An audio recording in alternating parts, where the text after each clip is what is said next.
which is the subject of our discussion. How is the economy looking? And I think it depends on whose eyes are you looking through. If you're looking at the economy this morning when you get up, and if you're into the stock market, you should be very happy. Some 69,000 at the stock market. Should be very happy. If you're looking at the economy through the eyes of the billionaires, you should also be very happy. And we have nothing against billionaires, may their tribe increase. From 142 billionaires in India 3 years ago, that number is now 169. Good. If you're looking at the economy through the eyes of the richest 1% of everyone in India, you should also be happy, because the richest 1% control some 40% of the total wealth.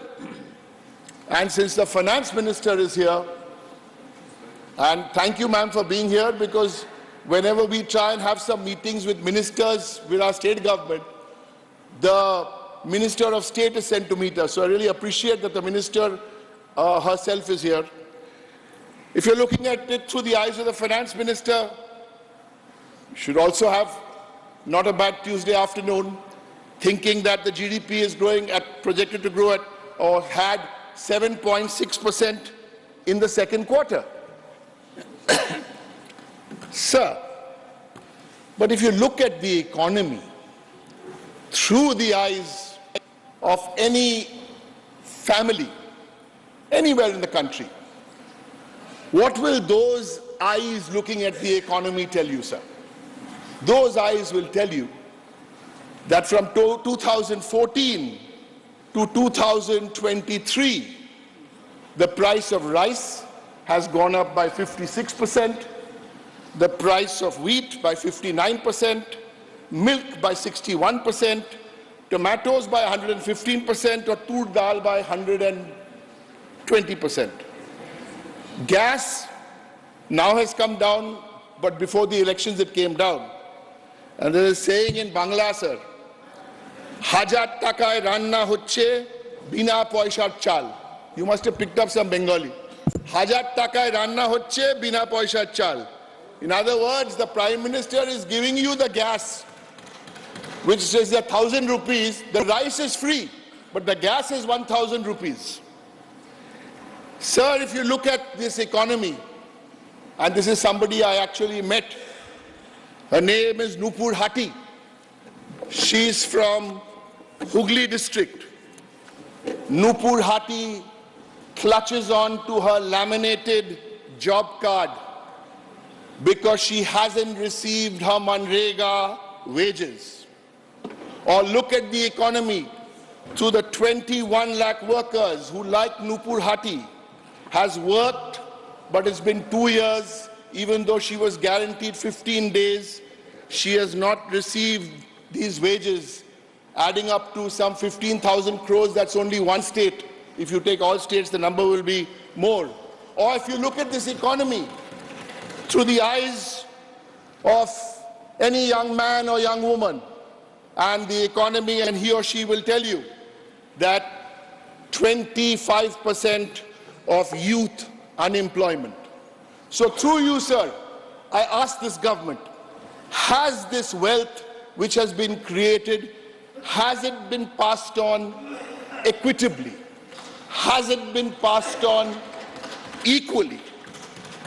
And that's the point today, sir, of what we are discussing. Yes, you have your moments, give us all the numbers, but has it gone to the bottom of the pyramid? And that's the single point today, sir, of what I am trying to say. And tell us, Madam Finance Minister, rural inflation higher than urban inflation for the first time in 6 years.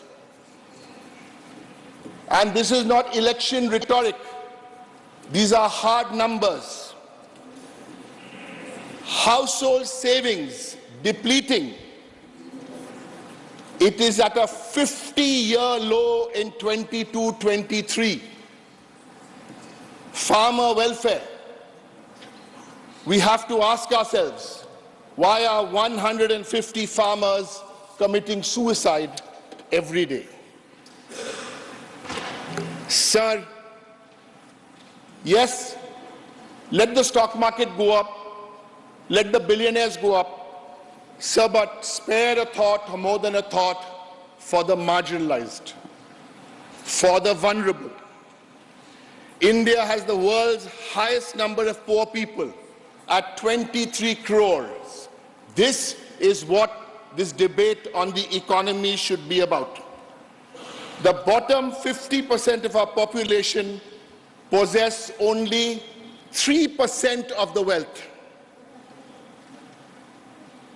Sir, and on a Tuesday afternoon in this plush-looking glitzy building, we must remind ourselves why 3 out of 4 Indians cannot afford a healthy, balanced diet. Or, worse still, why 2 out of 3 children in India under the age of 5 die of hunger. Sir, this is not the time to talk about what happened 70 years ago and what happened 60 years ago. That's why, without doing any politics, we are presenting some numbers, and we want the government to address these issues and find solutions to these issues. Many promises have been made. I'm not going there today because on the promises and the delivery, I want to stick very, very clearly with the economy. Sir, the point which I make on this last... But I'll give you more time. Thank you, sir. Continue. Time allotted was 12 minutes. 3 minutes. They told me 12, so I don't know. If... No, 12 is there. 12. 12 is over. But continue. So while on the subject, nothing to do with this, you know, it's difficult for us to see the time because the timers are behind us. I'd request you to... You had made a suggestion. We are doing something about it. Thank you, sir. Sir, then let me conclude. Because we have to look at the priorities of this government. I started off my story with elections. Who wins? You win. Yes, BJP, you win elections. It's another matter when you fight us, you don't win elections, we win elections. So let's compare equals. You win, we win. You have an outlook on the economy. Mamata Banerjee's Trinamool Congress has an outlook on the economy. What's the difference in the outlook? So 1, 2, and 3 points. Indian economy is expected to grow at 7% in the current financial year. Bengal growing at 8.4% in the current financial year. I want to leave these numbers here because when we are doing this growth in Bengal, it is not a divisive growth. It is an inclusive growth. Everybody has taken along, and so let me just finish, then you can share. I'm just in the middle of a thought. It is because you had a good governor for 3 years. Go ahead. Yes, sir. Let me confirm, sir, that's the only reason all this happened.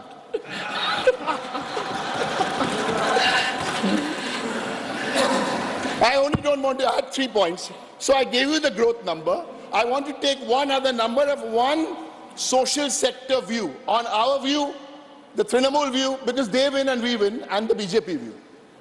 And I'll give you one more economic number, sir, and then I'll give you the social sector. On the All India Index of Industrial Production, the national average 22-23 is 5%, and Bengal's growth on this has been 8%. So this is the economy. And I'll end with one more example. As I said, it's just one example on the outlook. You have your Beti Bachao program,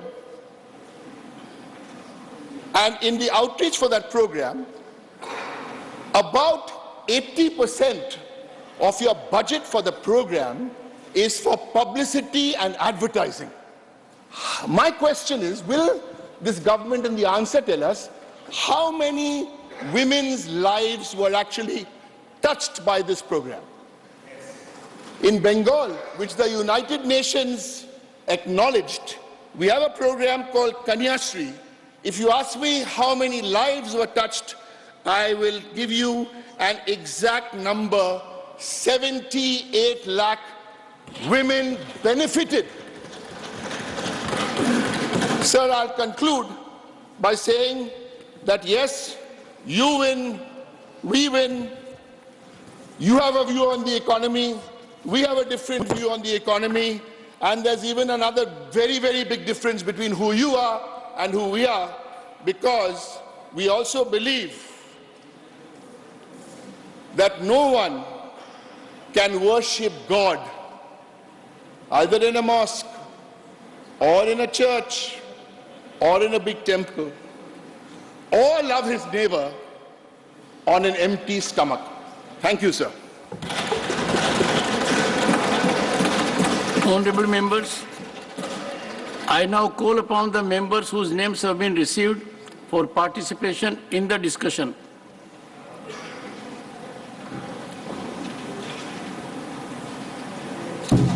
Dr. Sudhanshu Trivedi.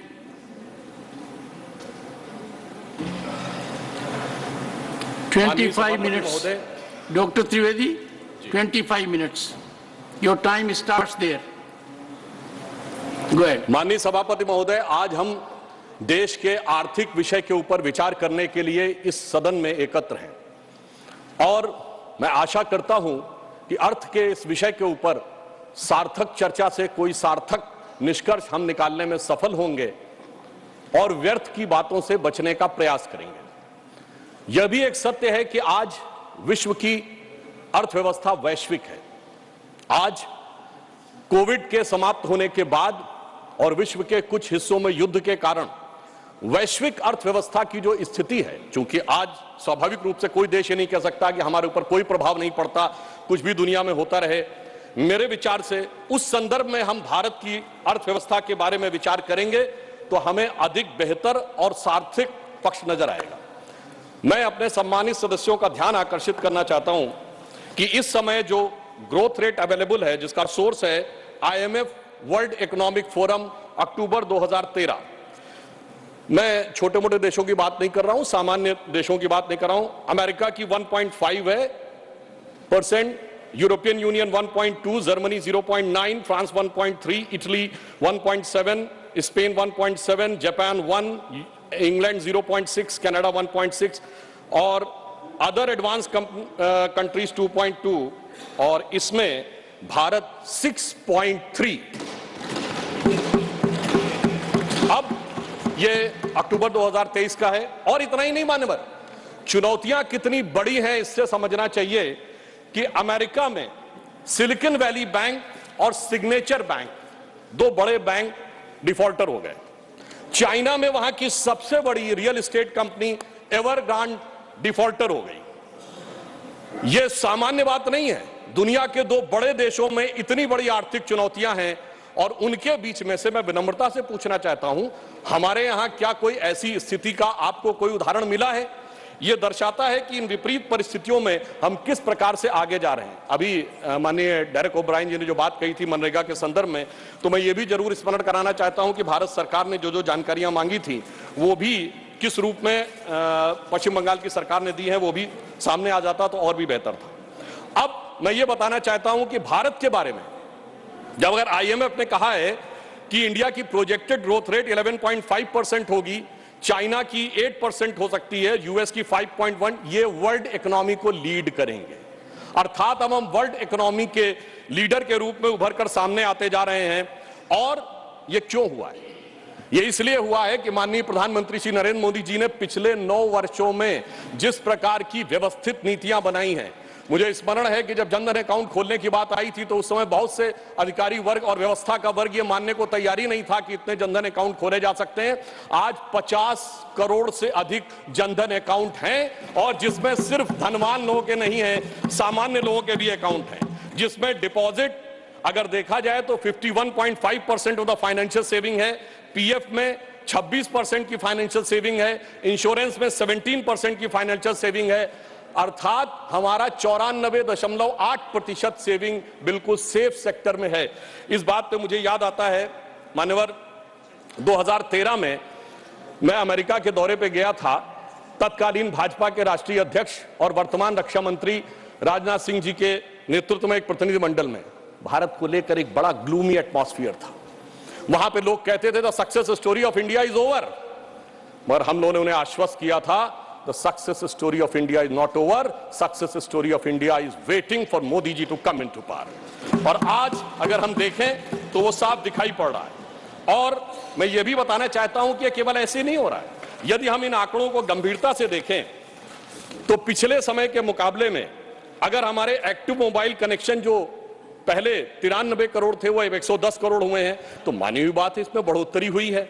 अब यहां पर महत्वपूर्ण बात क्या है, पहले हम mobile handset का इंपोर्ट 78% करते थे मोबाइल हैंडसेट का, अब 4% करते हैं। तो क्या ऐसा तो नहीं है कि अगर हम 4%, इसका मतलब हमारी कितनी इसमें फॉरेन की वैल्यू बची है। मोबाइल फोन एक्सपोर्ट में हम पहले 1500 करोड़ के आसपास थे, आज 90,000 करोड़ रुपए के आसपास है। अगर हम नंबर ऑफ ऑटोमोबाइल सेल देखें तो मैं ये भी विनम्रता से ध्यान दिलाना चाहता हूं, अब ये सर्वेक्षण भारत सरकार का नहीं है कि ऑटोमोबाइल मैन्युफैक्चरिंग में, ऑटोमोबाइल की होल्डिंग में हम दुनिया के तीसरे नंबर के देश बने हैं। 7.5 करोड़ परिवार भारत में ऐसे हैं जिनके पास कोई ना कोई एक ऑटोमोबाइल जरूर है, चाहे 2 व्हीलर हो या 4 व्हीलर हो। तो मानी बात है, 7.5 करोड़ कोई धनाढ्य करोड़पति अरबपति नहीं है। ये इक्विटेबल डिस्ट्रीब्यूशन ऑफ वेल्थ का जो प्रयास प्रधानमंत्री मोदी जी के नेतृत्व में हुआ है, ये उसका प्रमाण है।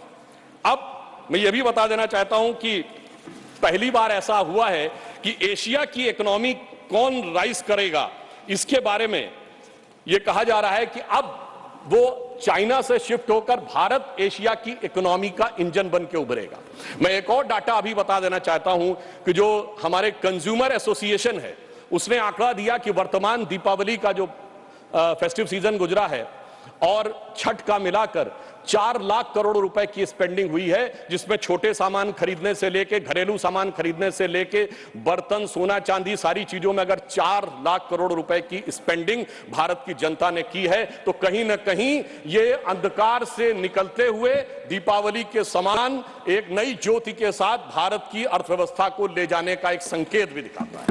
और मुझे यह भी याद आता है मान्यवर, जब मैं इंजीनियरिंग का छात्र था, एक दौर था जब भारत का, मैं 91 की बात कर रहा हूं, फॉरेन एक्सचेंज रिजर्व 1 बिलियन पे आ गया था। 2 बार रुपये का डिवैल्यूएशन हुआ था, सोना गिरवी रखा गया था। लोगों को याद होगा जुलाई अगस्त की बात, तो एक 91 की दिवाली थी, एक वो भी दिवाली थी जब उजड़ा हुआ गुलशन था, रोता हुआ माली था। एक ये भी दिवाली है जब महका हुआ गुलशन है और ज्योत निराली है, एक वो भी दिवाली थी, एक ये भी दिवाली है। अब मैं यह भी कहना चाहता हूं कि अगर हम केवल कुछ आंकड़ों को देख लें कि हमारे बारे में दुनिया के जो बड़े बड़े आर्थिक विशेषज्ञ हैं वो क्या कह रहे हैं। स्टैंडर्ड्स एंड पुअर कहता है, as China's economy slowing, the main engine of growth in Asia Pacific move away from the world second largest economy to South Asia and South East Asia, and Indian economy is expected to power ahead the next years of leading growth in the region. Morgan Stanley अपनी report में कहता है, जो पहले कहता था, the famous Morgan Stanley report in January 2014, जिसमें उसने कहा था कि India has fallen into fragile 5। और the same Morgan and Stanley in October 2013 कहता है, describes India at its most preferred emerging market and increase its overweight stance in Indian equities. यानी वही जो कहता था कि हमारी अर्थव्यवस्था डूबने के कगार पे है, वो अर्थव्यवस्था अब हमारी उभरने के कगार पे उभरती हुई दिखाई पड़ रही है। Global economy is getting weaker and there are only a few bright spots such as US and India, says chief economist of the World Bank. A working paper released in April 2023 says, stacking up the benefits lessons from the Indian digital journey. इसका मुख्य कारण उन्होंने बताया है कि प्रधानमंत्री श्री मोदी जी के नेतृत्व में जो डिजिटल ट्रांसफॉर्मेशन हुआ है उसने भारत को एक नए स्वरूप में पहुंचाया है। और इसीलिए यह कहा है आईएमएफ ने कि इंडिया एक फास्टेस्ट ग्रोइंग इकोनॉमी के रूप में आगे बढ़ रहा है। और यह केवल ऐसे ही नहीं हुआ है, अगर आपने देखा कि लास्ट मंथ में फिश ने अपनी रेटिंग भारत की एक्सपेक्टेड ग्रोथ रेट 5.5 से बढ़ाकर 6.2 कर दी और चाइना की 5.2 से घटाकर 4.5 कर दी। इसीलिए मैं सिर्फ मेजर इकोनॉमी से कंपैरिजन कर रहा हूं। यह दर्शाता है कि दुनिया किस हालात में है और मोदी जी के नेतृत्व में हम किस हालात में हैं, इसे समझने की जरूरत है। और यह क्यों हुआ? क्योंकि हमारी वित्तीय नीतियां बहुत सार्थक और व्यवस्थित ढंग से आगे बढ़ी। सबसे ज्यादा इंफ्रास्ट्रक्चर अगर आप देखेंगे बजट में तो इंफ्रास्ट्रक्चर में हुआ। रेल, रोड, पोर्ट्स बने।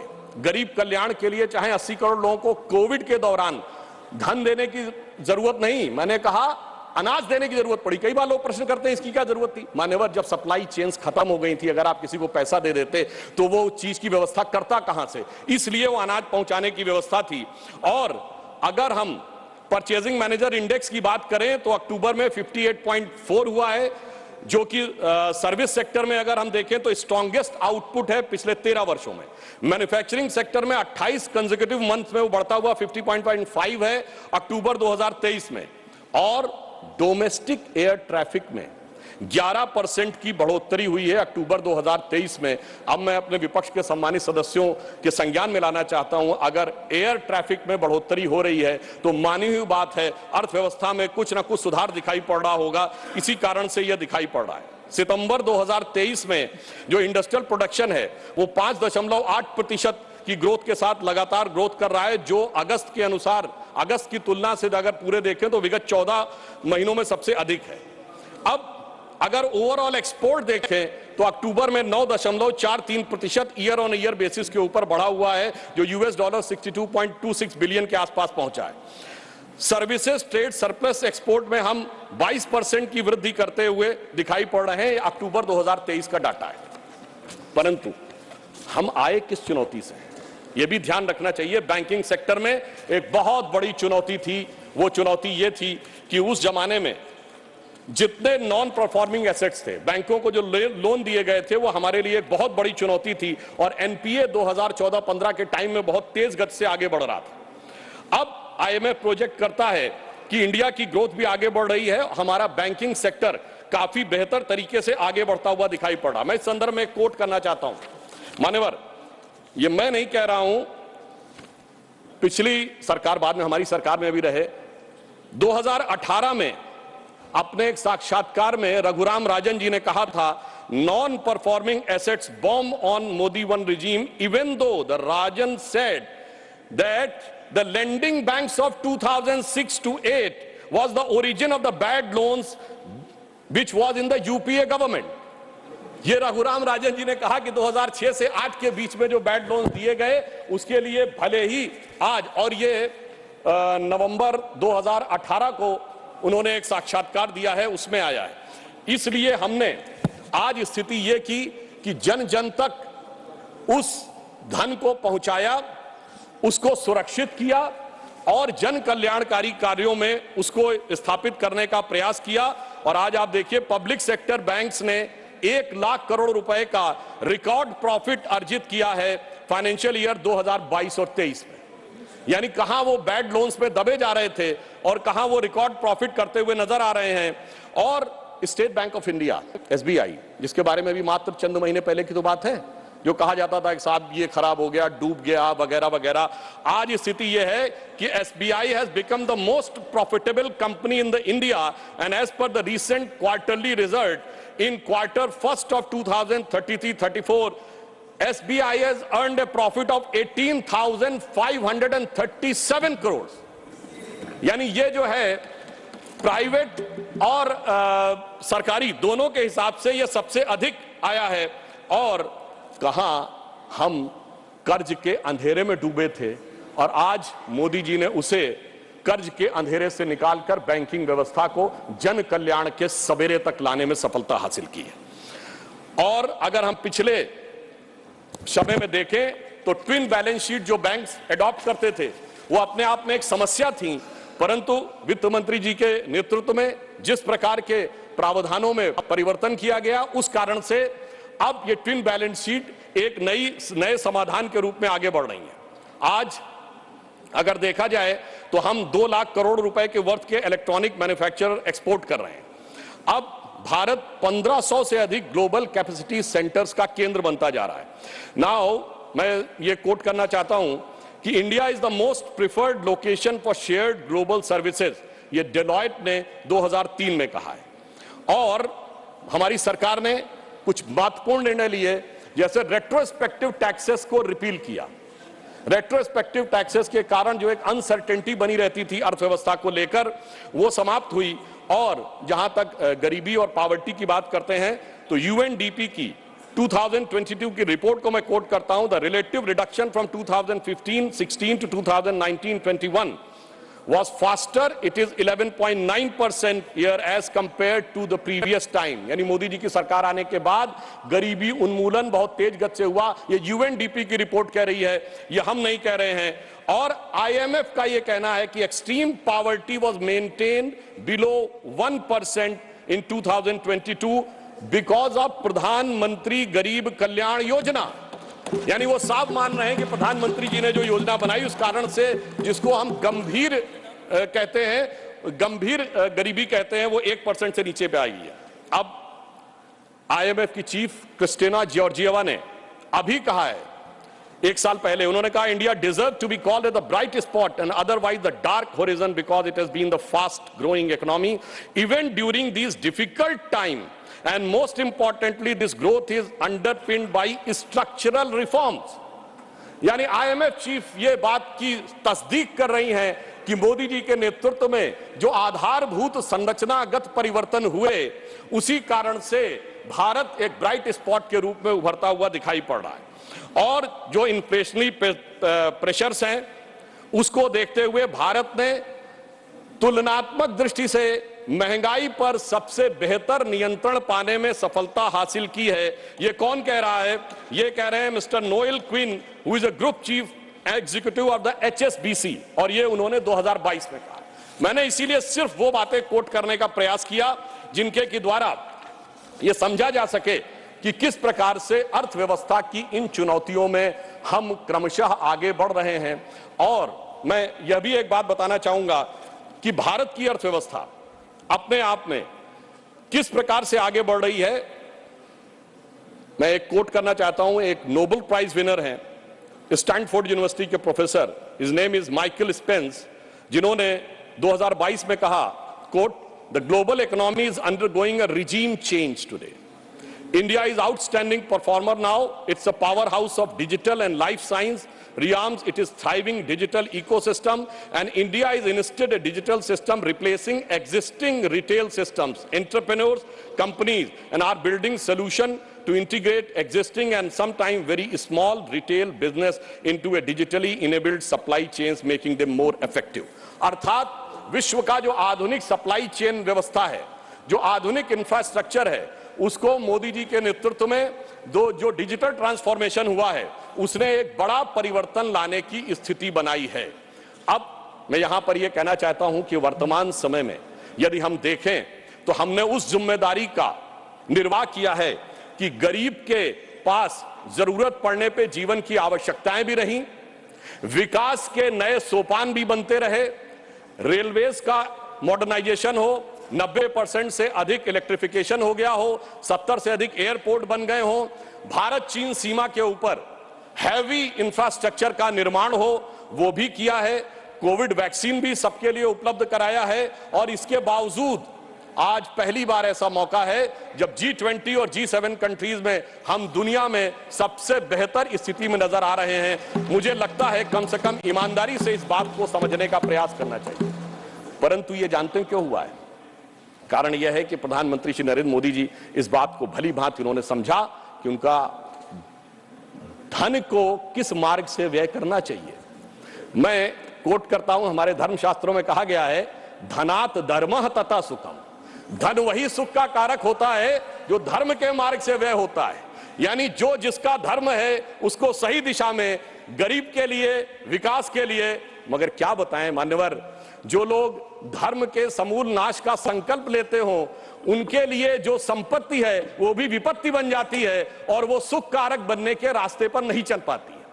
परंतु मैं कहना चाहूंगा कि मोदी जी के नेतृत्व में उन्होंने जैसी युक्ति बनाई है उस कारण से जो आर्थिक विपत्ति थी वो अब संपत्ति की तरफ बढ़ती हुई नजर आ रही है। अब यहां पर मैं एक और बात भी कहना चाहूंगा, मान्यवर, कई बार लोग ये कहते हैं कि साहब आप लोग आर्थिक विषय की बात करते हैं, मगर मैं ध्यान दिलाना चाहूंगा कई बार आर्थिक विषयों की बात करते करते लोग किसी दूसरे विषय पे चले जाते थे। मैं ये याद दिलाना चाहता हूं कि एक दौर था मान्यवर जब भारत की अर्थव्यवस्था का मजाक उड़ाया जाता था। क्या कहा जाता था? ये 2% से ऊपर कभी ग्रो ही नहीं कर सकते। इसको कहा जाता this is a Hindu growth rate. ये कह के हमारा मजाक उड़ाया जाता था कि ये कभी 2% से ऊपर ग्रो नहीं कर सकते मान्यवर। मगर जब से हम लोग आए हैं, यानी जो लोग कहते हैं कि उन्हें हिंदू ग्रोथ रेट ज्यादा अच्छी लगती थी, अब ये 7.8% की हिंदुत्व की ग्रोथ रेट है, क्योंकि अब वो लोग आए हैं जो हिंदुत्व में विश्वास करते हैं। और मैं ये भी एक याद दिलाना चाहता हूं, इसे कोई संयोग माने या दैव योग माने, मान्यवर, जब भारत स्वतंत्र हुआ इस बार की दीपावली के लिए मैं एक और बात भी कहना चाहूंगा। एक नया परिवर्तन भारत का जानते कैसे आया? यह सब कुछ जनता के सहयोग, समर्थन और मोदी जी की युक्ति के साथ तो हो ही रहा है। एक नया स्वरूप भी भारत का उभर रहा है। वो क्या है? जब मान्यवर देश आजाद हुआ तो उस समय भारत की अर्थव्यवस्था पे ताला लगा हुआ था। हमारे तुरंत विपक्षी लोग कहते साहब कुछ था नहीं, बहुत कुछ हम कर नहीं सकते थे। और जब ताला खुला उस समय श्री राम लला विराजमान भी ताले में ही थे। जैसे ही राम मंदिर का आंदोलन शुरू हुआ, अर्थव्यवस्था के अंदर भी नया परिवर्तन शुरू हुआ। 90 से 92 का ही दौर है अर्थव्यवस्था में भी बदलाव का, भारत की अर्थव्यवस्था के खुलने का, भारत की राजनीति की व्यवस्था के भी बदलने का। और यही वो दौर है जिस समय विवादित ढांचा भी गिरा और नेहरूवियन मॉडल भी समाप्त हुआ। यानी अगर आप देखें तो वो दौर था जब फॉरेन एक्सचेंज रिजर्व भी 1 बिलियन पे था। परंतु मैं ये याद दिलाना चाहता हूं, कुछ लोग लगेगा ये तुलना है क्या, तो मैं ये भी याद दिलाना चाहता हूं, उसके बाद एक बड़ा दौर आया जब 2003-4 में, आप याद करिए, हम करंट अकाउंट सरप्लस कंट्री बने। 2003-4 के चौथे क्वार्टर में हम सबसे तेजी से बढ़ने वाली अर्थव्यवस्था हुई और इंडिया सक्सेस स्टोरी 2003-4 में कही जाने लगी। यही वो दौर था जब खुदाई हुई और 70 खंबे निकले थे, जहां से साबित हो गया था कि श्री राम लला विराजमान के पास ही वो मंदिर है। अब आप आइए साहब, उसके बाद 2019 में जब जजमेंट आया तो तब 1 बिलियन था, जब खंबे निकले तो फॉरेन एक्सचेंज रिजर्व 100 बिलियन था, अब मोदी जी के नेतृत्व में 500 बिलियन पहुंच गया। और इतना ही नहीं मान्यवर, अब जब राम मंदिर बनने जा रहा है तो हम 5वीं बड़ी अर्थव्यवस्था है, चौथे बड़े स्टॉक एक्सचेंज है, तीसरे बड़े ऑटोमोबाइल मैन्युफैक्चर हैं, दूसरे बड़े मोबाइल के मैन्युफैक्चर हैं, इंफ्रास्ट्रक्चर में इन्वेस्ट करने वाले हम नंबर 1 के देश हैं और चांद के छूते कोने को छूने वाले देश भी बन गए। और अब अगर आप देखें तो हम G20 में सबसे ऊपर बढ़ते चले जा रहे हैं। यह कह के मैं सिर्फ यह बताना चाहता हूं, कुछ ऐसे संयोग होते हैं जिनको देखने के लिए एक अलग दृष्टि चाहिए, जिसके लिए रामचरितमानस में एक चौपाई है कि सुमति कुमति सबके उर रही, यानी अच्छी मति और बुरी मति सबके मन में रहती है। नाथ पुराण निगम यह कहीं, ये पुराण और उपनिषद ये बताते हैं। और जहां सुमति तहां संपत्ति नाना, जहां कुमति तहां विपत्ति निधाना।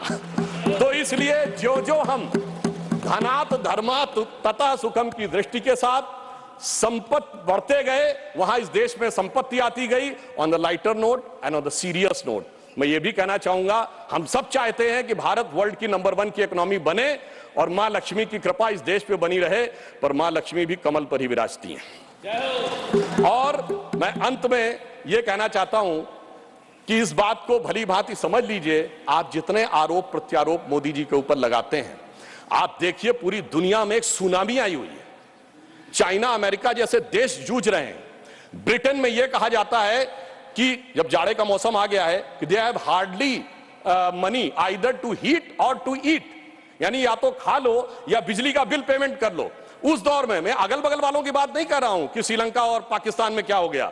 जनाब, हमारा कैप्टन कितनी कुशलता के साथ इस सुनामी से भरी लहरों में लेके जा रहा है, मगर क्या कह रहे हैं विपक्ष वाले, अरे अगल बगल के पलटे जहाजों को मत देखो, दूर दराज के डहते जहाजों को मत देखो, ये जहाज के अंदर मुझे कुछ हिचकोले क्यों नजर आ रहे हैं उसके ऊपर देखो। तो मैं उनके लिए कहना चाहूंगा अपनी सरकार की तरफ से, और देखिए यह भी एक संयोग है, जब मैंने राम मंदिर की बात कही, संयोग से इस समय हमारी वित्त मंत्री जी के नाम में भी सीता भी है, रमण भी है और निर्मल भी है। यानी नई दिशा में आगे बढ़ रहे हैं। तो हम मोदी जी की तरफ से आपको एक लाइन कहना चाहेंगे अर्थव्यवस्था पे, जो आप लोग कहते हैं कि हमें इल्जाम मत दीजिए, बहुत अफसोस होता है। हमें इल्जाम मत दीजिए, बहुत अफसोस होता है। बड़ी तरकीब से कश्ती यहां तक लेके आए हैं, बदल देते हैं हम दरिया की लहरें अपनी हिम्मत से, आंधियों में भी अक्सर चिराग हमने जलाए हैं। और फिर मैं एक बिंदु और कहकर, एक पंक्ति और कह के बात को समाप्त करता हूं। G20 में जो लोगों ने देखा उससे बहुत साफ दिखाई पड़ रहा है कि अब हमारे साथी समझ पाए न समझ पाए, भारत की जनता उसे समझ रही है और वो उत्तरोत्तर उस दिशा में आगे आ रही है जो नए भारत का स्वप्न मोदी जी के नेतृत्व में साकार होता दिख रहा है। तो मैं ये कहता हूं कि स्वप्न देखा था कभी, वो आज हर धड़कन में है।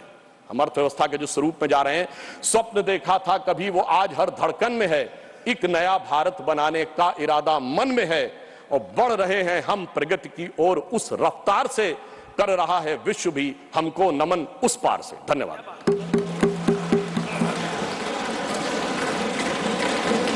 Shri P. Chidambaram. Sir, 10 minutes. Thank you, sir. More than enough. Sir, after listening to the learned professor of Lucknow University, I'm sure that all of us are convinced that Amrit Kal has begun. And by going the number of times he was applauded by the treasury benches, I think he should be in line for a ministership now. I wish him well. If all is well in the world and God is in his heaven and India is growing at the fastest rate in the world, why is the impact of that growth not felt on the ground? This is the question which my friend Derek asked, and I try to supplement that in the few minutes I have. We are a large economy. We are growing at the fastest rate in the world. We are innovative. We have the largest FDI coming into the country. But why is it not seen on the ground? And I specifically want to ask, why is it not seen in the inflation numbers and the unemployment numbers? Let's take only those two.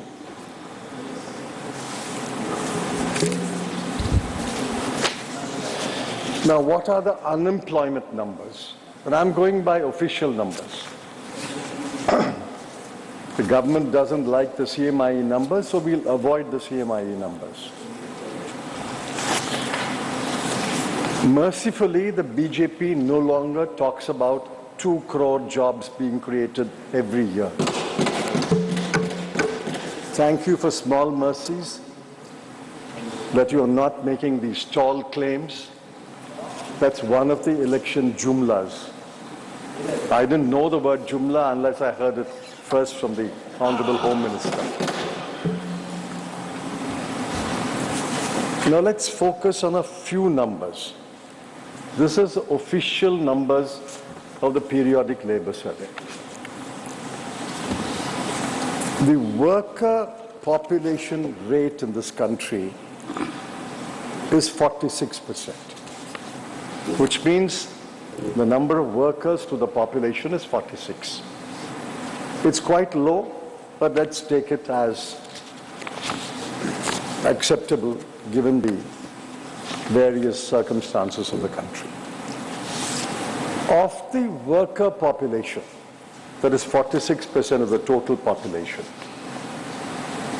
male worker population is 69%, but the female is only 22%. Of the worker population, less than 50% actually work. So if you apply 50% on 46%, effectively it means only that 23% of the people work.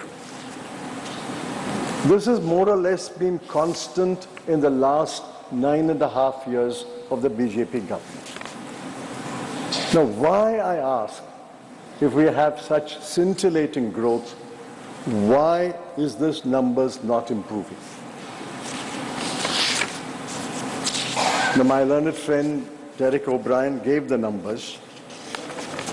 In the age group 15 to 24, the unemployment rate is 23.22.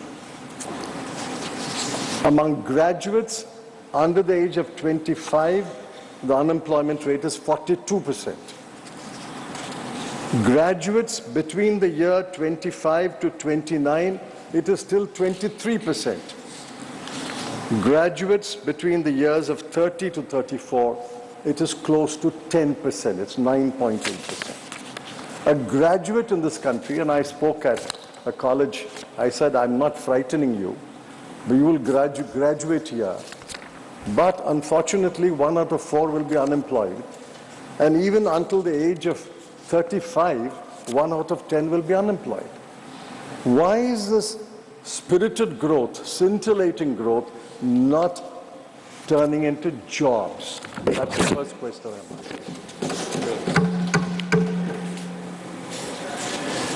And keep in mind, most employment in this country is self-employment, 57%. Regular wage employees has declined from 24% to 21%. Apart from the quantity, the quality of employment is also poor. So I want the government to answer, why is this 10-year splendid period not reflecting in employment figures? The second one is about price rise.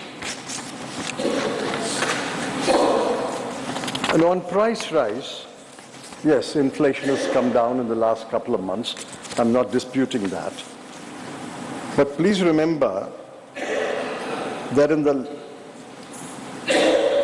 even today, the CPI inflation is above the tolerance limit of 4 to 6% of the RBI. Food and light inflation is 4.3. Fuel and light inflation is 4.3. Food inflation is 9.2. What does the combination of high unemployment and high prices, what does it mean?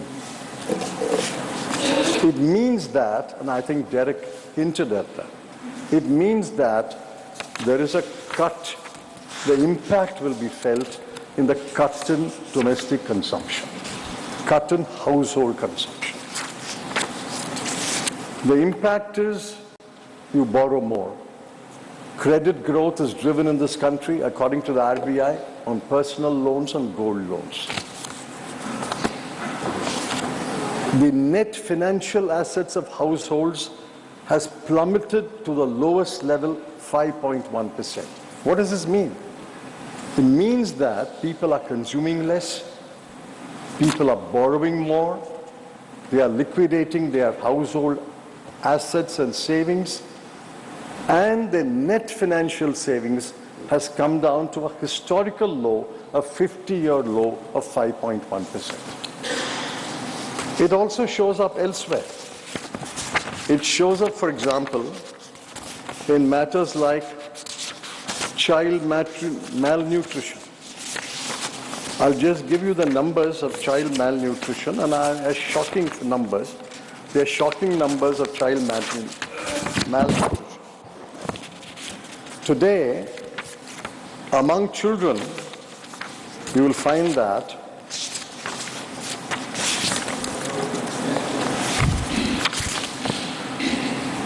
16.3% of children are undernourished, 19.3% of children are wasted, 35.5% of children are stunted. It shows up again in the food that the children get. And add to that Derek's numbers, under the age of 5, so many people die because of hunger. Why is it not showing up in consumption? It also shows up in education. Their mental growth. Today, in a class 8, only 70% of the children can read a class 2 text. And only 45% of children can do basic arithmetic. In class 8, you can't do basic arithmetic, you can't read a class 2 text. So ultimately the question is, who is this government for? Is it for the poor, or is its policy so skewed that it is in favor of the rich? The numbers are undisputed. I have not seen a single government spokesman dispute these numbers. 23 crore people of India are poor when the poverty bar is very low. Poverty bar is 1,286 rupees per month per person in urban areas and 1,089 rupees per month per person in rural areas. With such a low poverty bar, 23 crore people are poor. And it shows up in inequality. The bottom 50% owns 3% of national wealth and gets 13% of the national income. And the top 5% owns 60% of national wealth, and top 1% holds 22% of the national income. So ultimately, this growth is unacceptable. This kind of growth is unacceptable. We need more balanced growth. But then I end with the final question that I've been asking the government for many, many months, for which I have not got an answer. I hope I will get an answer today. In 91-92, India's GDP was 25 lakh crore. In 12 years, in 2003-04, it doubled to 50 lakh crore, doubled. In 10 years, under UPA, it doubled to 100 lakh crore, 25 to 50 to 100. I ask one simple question. If you are growing at such a fast rate, such a record-breaking rate, will you, when you end your term today in 2023-24, will 100 lakh crore become 200 lakh crore? The finance minister, honorable finance minister, knows the answer. I know the answer. You know the answer. But I want the honorable finance minister. To say the answer is known to the finance minister, the former finance minister. I'm out of it. Whether the GDP will double in their Amrit Kal period under the NDA government, will it grow to 200 lakh crore by March 2024? And I want the honorable finance minister to answer that question. Thank you, sir.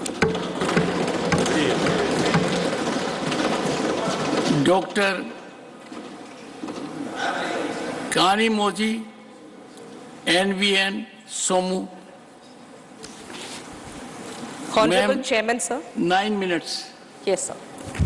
Honorable Chairman, sir. I'm wondering the timing of the discussion on the economic situation in the country. In today's business, Hindu business headlines, we had a headline stating that Indian banks writes off rupees 10.6 lakh crore in 5 years, and 50% of that is being linked to the large corporates. This is how the corporates get their freebies, is one thing which we have to make a note. India's DGP crosses $4 trillion for the first time. Sir, there is no doubt the Indian economy is growing. India is set to outspace Japan and Germany shortly as the fastest growing economy in the country.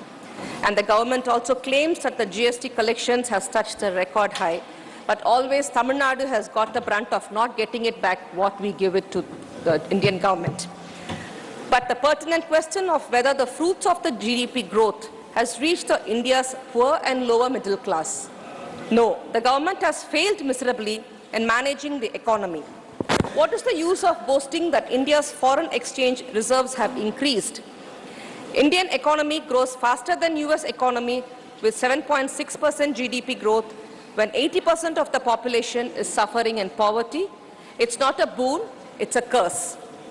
US is 37.5 trillion economy with a population of 33 crore, but India's population is 142 crores. In terms of per capita GDP, India ranks 139th in the world, and India's external debt is 172 lakh crores. India has witnessed a surge in private debt, especially in the corporate and the household sectors, due to the easy credit availability and low interest rate. During the UPA's 10-year rule, only rupees 2.20 lakh crore was written off. For a kind information, as of now, the Indian banks have written off as rupees 10.6 lakh crore in the 5 years. However, this also possesses a risk of default and financial instability, especially if the income growth slows down or the interest rates rise. According to the Reserve Bank of India, the total non-financial sector debt was 167% of the GDP in March 2020, up to 151% in March 2016. India has a high level of income and wealth inequality, which has increased over the time. According to the World Inequality Database, the top 10% of income earners accounted for 56% of national income in 2019, up from 37% in 1980. Similarly, the top 10% of wealth holders owned 77% of total wealth in 2019, up from 66% in 2000. High inequality can lead to social unrest, political instability, and lower economic growth. Unemployment rate has touched 10%. The unemployment of youth aged between 18 to 25 is touched abnormally low to 25%. Only a very small percentage of people are lucky to get a regular employment in government and private companies. Sir, more than 40 lakh government jobs are vacant, and the government has promised to create 2 crore new jobs every year, could not fill even 10 lakh vacant jobs. Too much emphasis on privatization of government and public sector companies will destroy the social structure of the country. The reservation system followed in our country is indispensable for upholding social justice and removing inequality. Reservations are not provided in any private sector, and if the governments keep on privatizing the reservation system, will derail, and the social justice and equitable distribution of wealth is under threat. Therefore, I urge the government to introduce a bill to provide reservation in the private sector before it sells everything. This government behaves like a good salesman, but not a good Samaritan. The economic disparity and the social inequality is witnessing a worst phase in independent India. When the world thrives on dollar economy, the continuous fall in the value of Indian rupee against US dollar can do a lot of bad than good. My senior colleagues in Treasury benches criticized vehemently the then government's failure to provide a stable rupee in 2013. You have promised to people of India that when you come to power, you will stabilize the value of Indian rupee against US dollar and bring the value of $1 US to rupees 40.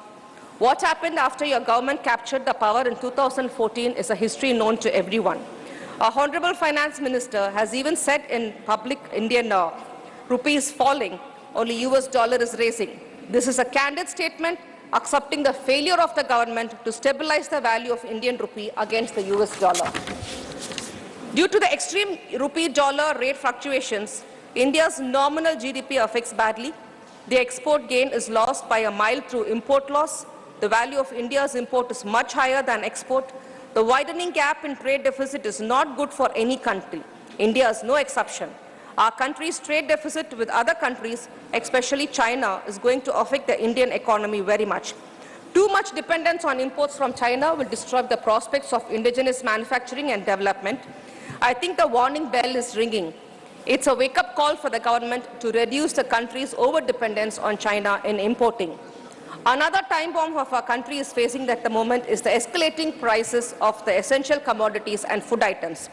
The World Economic Forum predicts that the cost of living crisis sparkled by fluid and food price hikes will hit women the most. The rising prices have hit almost everyone, either it be a milkman, a fish vendor, a auto or a taxi driver, or the pensioners. All are affected very badly, but the union government is still having a blind eye to the precarious situation in the country right now it is in. Transportation cost has gone up by 20 to 30% due to the steep hike in the prices of petrol, diesel and CNG. It is causing a ripple effect on the vegetable prices. The steep hike in the CNG prices had made life miserable for the auto and cab drivers. CNG is now sold over rupees 69 per kg.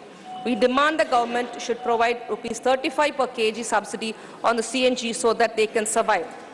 The agriculture sector is the backbone of our country. Nearly 70% of the total population thrives on agriculture and agro-based activities. The government once claimed that it will double the farmers' income has done too little to save the life of the farmers of this country. The increasing incident of farmers committing suicide is a national shame. The government should address the needs of the farmers as a top priority because the whole country depends on them. If the government can't stop its farmers committing suicide, if the government can't uphold social justice and socio-economic equality, if the government cannot control the escalating prices of essential commodities, if the government can't provide employment opportunities for 1/3 of its youth population, if the government can't provide